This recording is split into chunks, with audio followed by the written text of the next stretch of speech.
में हनुमान जी महाराज श्री राम जी की सेवा में इतने तन्मय हो गए कि गुरु वशिष्ठ के आने का उन्हें ध्यान ही नहीं रहा।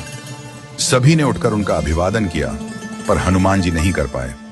वशिष्ठ जी ने श्री राम जी से कहा, राम, गुरु का भरे दरबार में अभिवादन न करना अपमान है, इसके लिए क्या सजा होनी चाहिए?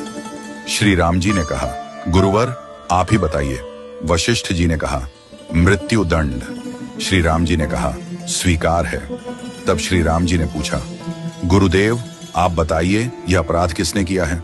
वशिष्ठ जी ने कहा, मैं बताऊं पर राम, तुम्हारा यह प्रिय है, तुम अपने आप को सजा दोगे पर उसे नहीं दे पाओगे। श्री राम जी ने कहा, गुरुदेव राम के लिए सब समान है। वशिष्ठ जी बोले, नहीं राम, मुझे तुम पर संशय नहीं है, पर मुझे यह संशय है कि दंड पूरी तरह से पूरा हो पाएगा या नहीं। यदि तुम मुझे विश्वास दिलाते हो कि तुम उसे अपने अमोघ बाण से मृत्यु दंड दोगे तो मैं अपराधी का नाम और अपराध बताऊंगा। श्री राम जी ने फिर अपना संकल्प व्यक्त किया। तब वशिष्ठ जी ने कहा, यह अपराध हनुमान जी ने किया है। हनुमान जी ने स्वीकार कर लिया। फिर श्री राम जी ने दरबार में घोषणा की कि कल सायंकाल सरयू के तट पर हनुमान जी को मैं स्वयं अपने अमोघ बाण से मृत्यु दंड दूंगा। हनुमान जी घर गए तो उदासी की स्थिति में उन्हें देख माता अंजनी चकित रह गई। उन्होंने बार बार पूछा, क्या बात है मेरे लाल? महावीर हनुमान जी आज इतने उदास क्यों हो? हनुमान जी ने कहा, माता, अनजाने में यह अपराध हुआ है। आप जानती हैं कि संपूर्ण ब्रह्मांड में मुझे कोई नहीं मार सकता, लेकिन श्री राम के अमोघ बाण से कोई भी नहीं बच सकता। माता ने कहा, हनुमान, मैंने भगवान शंकर से राम नाम मंत्र प्राप्त किया था और तुम्हें जन्म के साथ ही यह नाम घुटी में पिलाया। तुम्हारी शक्ति का कारण राम नाम ही है, जिसके प्रभाव से तुमने बचपन में सूर्य को फल समझकर मुंह में ले लिया था। वह राम नाम ही तुम्हारी रक्षा करता है, चाहे राम स्वयं ही क्यों ना हो।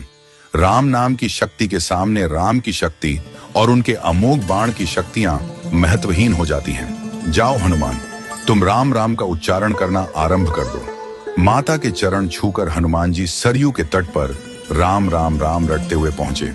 सायंकाल श्री राम जी अपने संपूर्ण दरबार के साथ सरयू तट पर आए।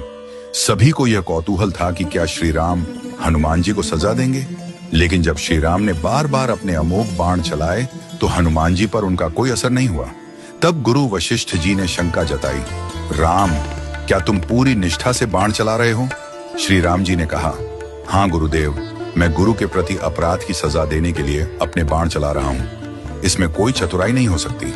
वशिष्ठ जी ने कहा, तुम्हारे बाण अपना काम क्यों नहीं कर रहे हैं? श्री राम जी ने उत्तर दिया, गुरुदेव, हनुमान राम राम की अनंत रट लगा रहे हैं। मेरे बाणों की शक्ति राम नाम के प्रभाव में कमजोर हो गई है, इसलिए वे असर नहीं कर रहे। गुरुदेव वशिष्ठ जी ने कहा, राम, आज से मैं तुम्हारे दरबार को छोड़कर अपने आश्रम जा रहा हूं, जहां राम नाम का निरंतर जप करूंगा।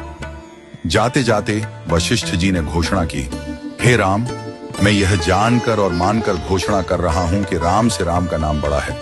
राम नाम महा अमोघ शक्ति का सागर है। जो कोई राम का नाम जपेगा, लिखेगा या मनन करेगा, उसकी लोक कामना पूर्ति होगी और वह मोक्ष का भागी होगा। मैंने सारे मंत्रों की शक्तियों को राम नाम के समक्ष नगण्य माना है। तभी से राम नाम को राम से बड़ा माना गया। वह पत्थर भी तैर जाते हैं जिन पर श्री राम का नाम लिखा होता है।